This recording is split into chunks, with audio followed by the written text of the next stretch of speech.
My family declared war on me because I wouldn't let my brother destroy my best friend's life.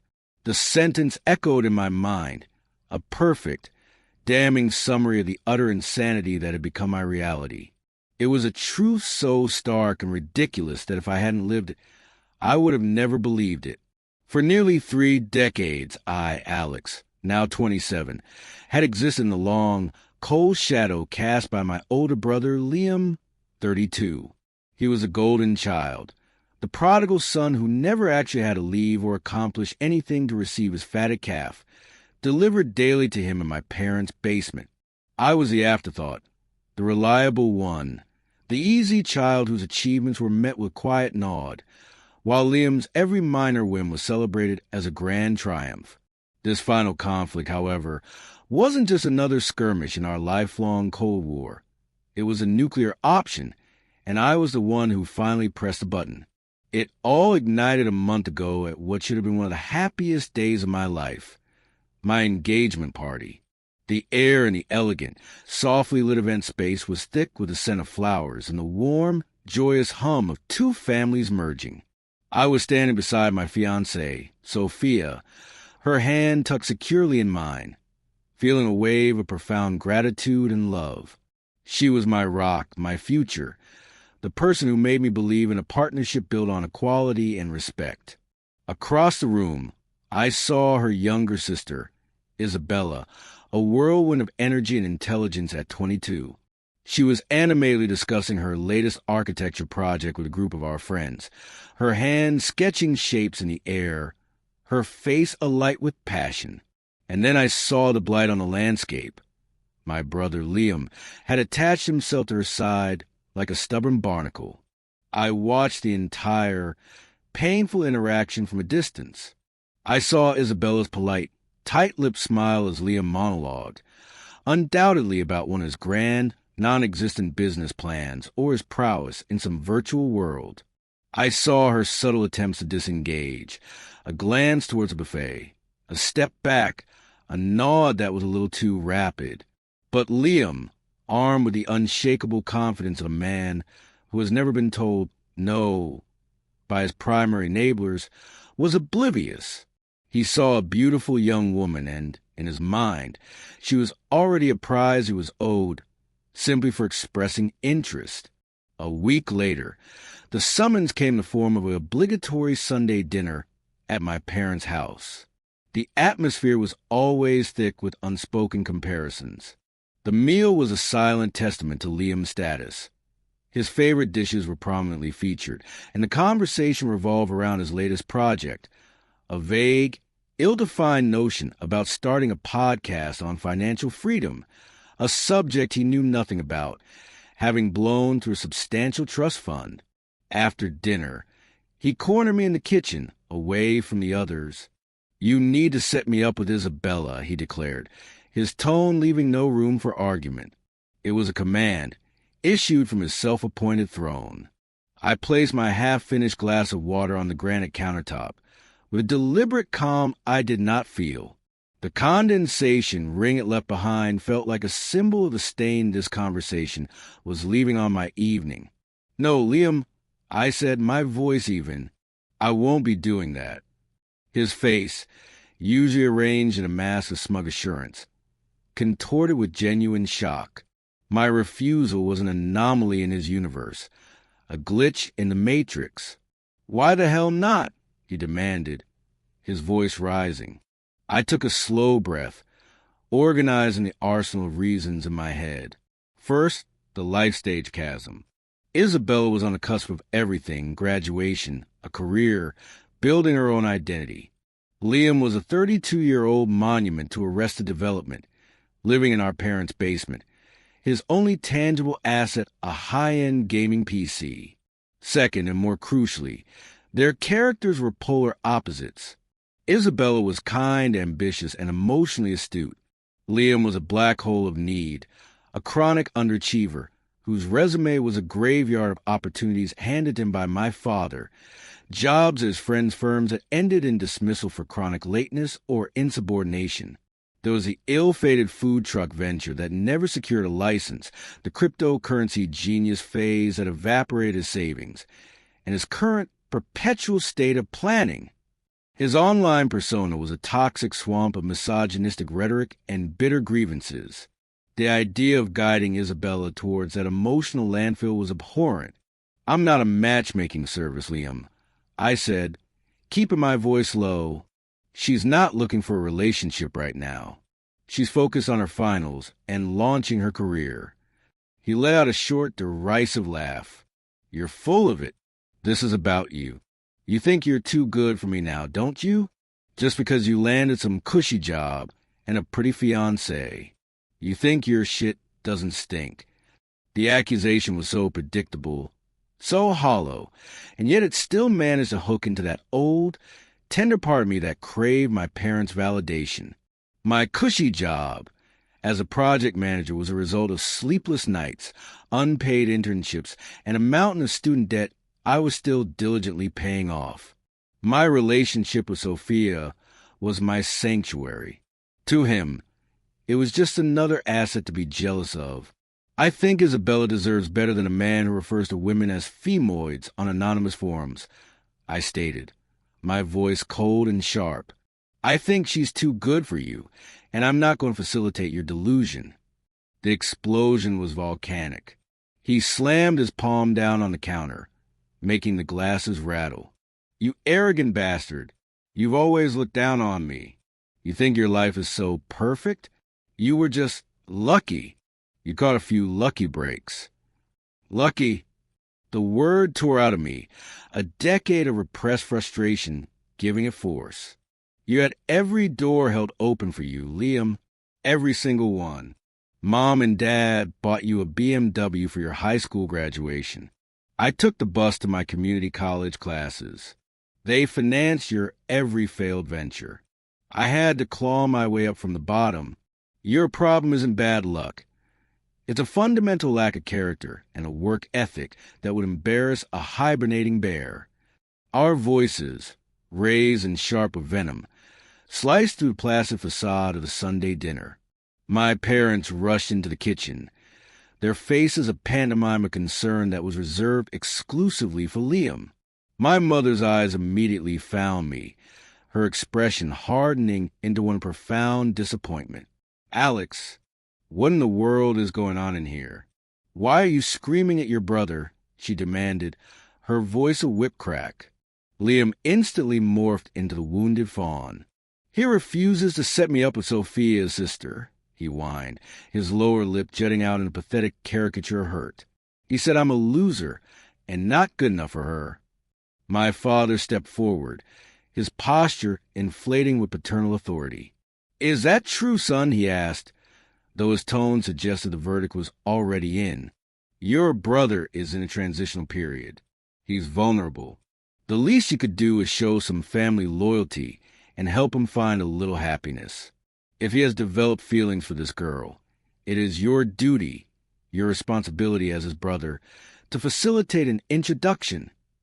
I felt a familiar, sickening dizziness. The script was being followed perfectly. I tried to explain, again, with a patience I didn't possess.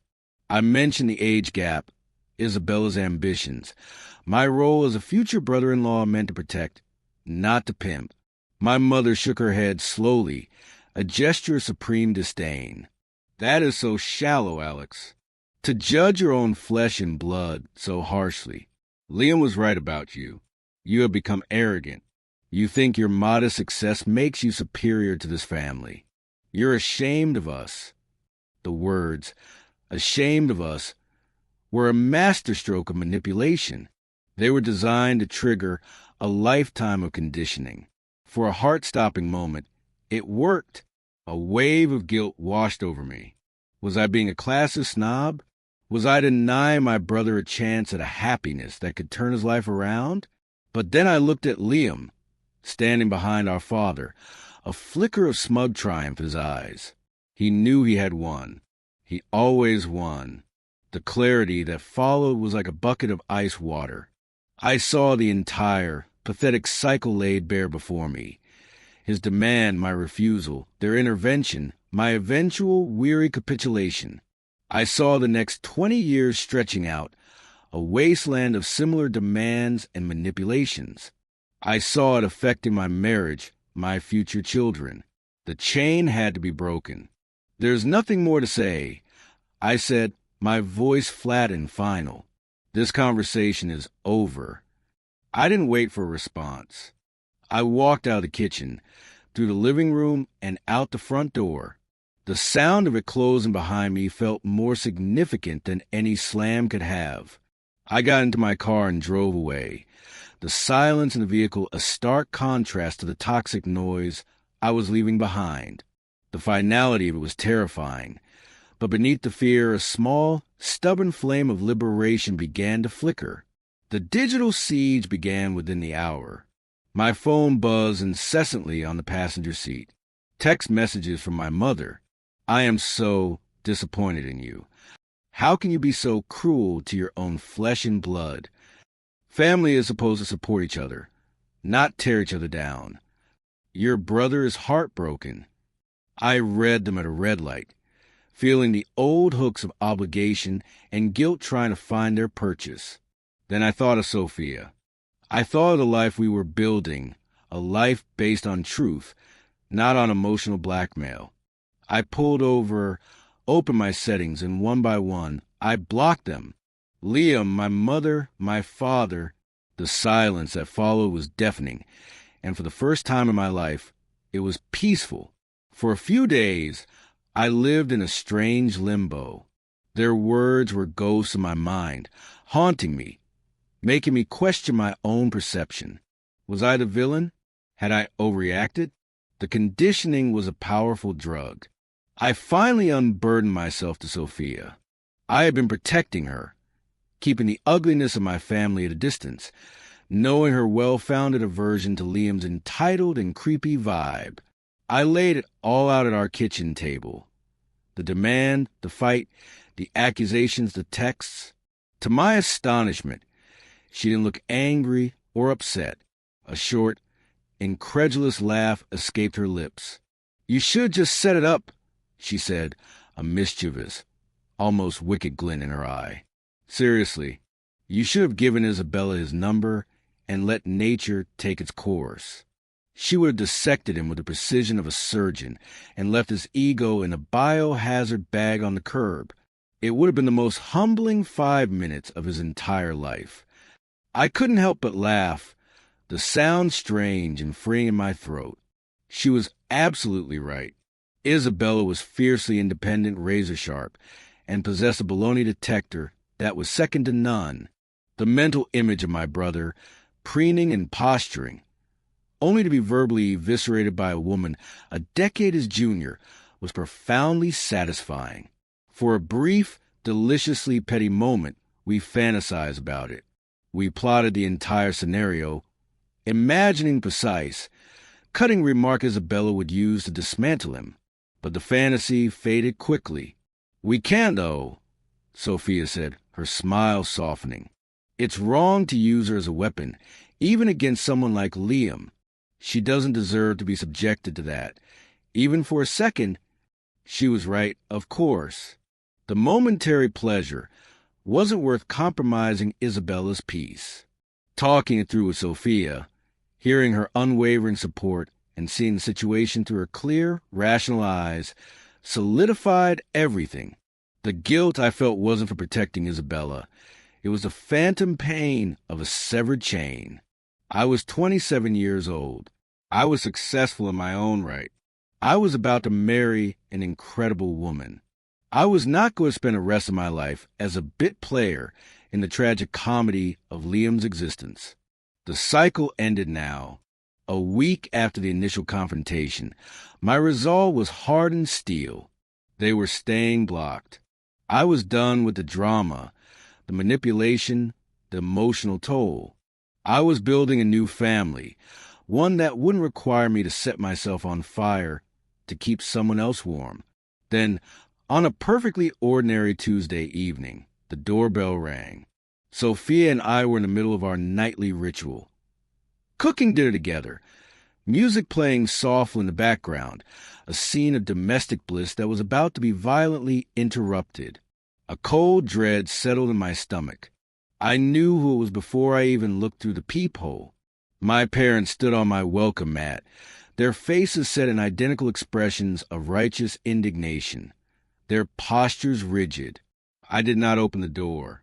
"You need to leave," I said, my voice muffled by the solid between us. "Alex, open this door right now." My father's voice boomed, full of its usual command. "This is childish. We are your parents.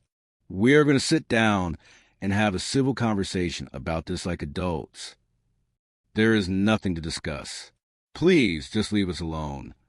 My mother's voice, sharp and laced with performative hurt, pierced through. "How dare you? How dare you treat us with such disrespect? After everything we've sacrificed for you, we are your family. You don't lock family out." I took a deep breath, remembering Sophia's advice. Do not engage. They are feeding on your reaction. I remained silent. I leaned against the door, listening to the silence on my side of it, a silence I was determined to protect. Their polite knocking escalated to impatient rapping, then to frustrated pounding. Their reasoned request evolved into familiar insults. Ungrateful, arrogant. They dragged out the old chestnut of helping me with college, conveniently omitting the fact that their help was a loan I had repaid in full with interest, a fact they always seemed to forget. I closed my eyes, breathing deeply, letting their words bounce off the door and dissipate into the evening air. They had no power here. This was my home, my sanctuary. Then the strategy shifted. They had heard Sophia's calm, steady voice earlier, telling me to just wait them out. "We know she's in there," my mother shrieked, her voice becoming shrill. "She's poisoning you against us. We always knew she was trouble. She doesn't have any family values. She's isolating you, turning you into her puppet. She's brainwashing you." A hot, sharp spike of anger lanced through my calm. How dare they? Sophia, sensing the shift in my energy, came up behind me and placed a calming hand on my back. "Let it go, Alex," she whispered, her voice steady. "They're just noise. They'll get tired and leave." But my mother, emboldened by what she perceived as my weakness, wasn't finished. "We're actually thankful you didn't set Liam up with her sister," she yelled, her voice cracking. "God forbid we have two of those selfish, disrespectful girls in our family. It's clear they weren't raised with any proper values. No respect for their elders." And then she screamed it, a single, vile, misogynistic slur directed at Sophia. It was a word so ugly, so dripping with contempt, that it seemed to suck all the sound out of the world for a moment. It hung in the air, a stain on the twilight. That was it, the uncrossable line, the point of no return. Every ounce of control I had been clinging to shattered into a million pieces. A red haze descended over my vision. Sophia grabbed my arm. "Alex, no, don't." But I was already in motion, a force of pure, unadulterated rage. I yanked the door open with such violent force that the knob smashed into the drywall behind it, leaving a permanent dent. My parents stumbled backward, their eyes wide with shock. They had never seen me like this. I was always the composed one, the one who internalizes anger. The man staring back at them now was someone new, someone dangerous. "You will apologize to Sophia." I snarled, my voice a low, trembling growl, every word fighting to become a scream. "Right now, you will look at her and you will apologize for that filth that just came out of your mouth. Or I swear to God, you will regret the day you ever learned her name." My father, ever the patriarch, tried to step forward to reclaim control of the situation. "Now, son, you need to calm down. Don't you dare tell me to calm down." I roared, the sound tearing from my throat. You do not get to come to my home, to the home I share with a woman I love, and spew your venomous, hateful garbage. This is my line. You crossed it. Apologize. Now. They were frightened. I could see it plainly now. The flicker of fear in my father's eyes, the way my mother took a half-step back. But their pride was a cancer, too advanced to cut out. We will not apologize for speaking the truth. My mother spat back, though her bravado was fraying at the edges. She is a nasty, controlling little. Get out. Sophia's voice cut through the tension, clear, cold, and authoritative. She was beside me now, her phone held up, her thumb hovering over the screen. I am calling the police right now. You are trespassing and harassing us. This ends now. The word police was a splash of cold water on my father's belligerence. He looked from Sophia's determined face to my enraged one, and he saw there was no winning here. There was only escalation and public humiliation. He grabbed my mother's arm, hard, and physically pulled her back, away from the door, towards their car parked on the street. She was still shouting, a stream of incoherent curses and insults now, the mask of sophistication completely gone, revealing the ugliness beneath. They sped away, leaving a palpable cloud of their toxicity hanging in the air. Sophia pulled me back inside, closing the door on the chaos and locking it. She wrapped her arms around me, holding me as I trembled with the aftershocks of my rage. I had promised them they would regret it if they ever dragged her into this, and I was a man of my word. That night, after I had calmed down, I sat at my laptop. The screen glowed in the dark room. I began to write. I didn't write an angry rant. I wrote a clinical, detailed deposition. I documented Liam's entitled demand. I detailed my parents' enabling history, from my childhood to the present day. I described the kitchen confrontation verbatim. I chronicled the text message harassment, and I gave a full, unedited account of their behavior at my doorstep, culminating in the horrific slur my mother had used against my fiancée. I presented the facts, coldly and clearly, without embellishment. The truth was damning enough. I compiled the email addresses of my aunts, uncles, cousins, grandparents, everyone. Sophia, ever the voice of reason and mercy, asked me to wait. Give them 72 hours, she said. See if any shred of decency makes them apologize. If not, then do what you have to do. I agreed to honor her. For 3 days, I checked my block folder, half expecting, half dreading to see a message of contrition. Nothing came. There was only silence, a proud, defiant silence that confirmed everything I already knew.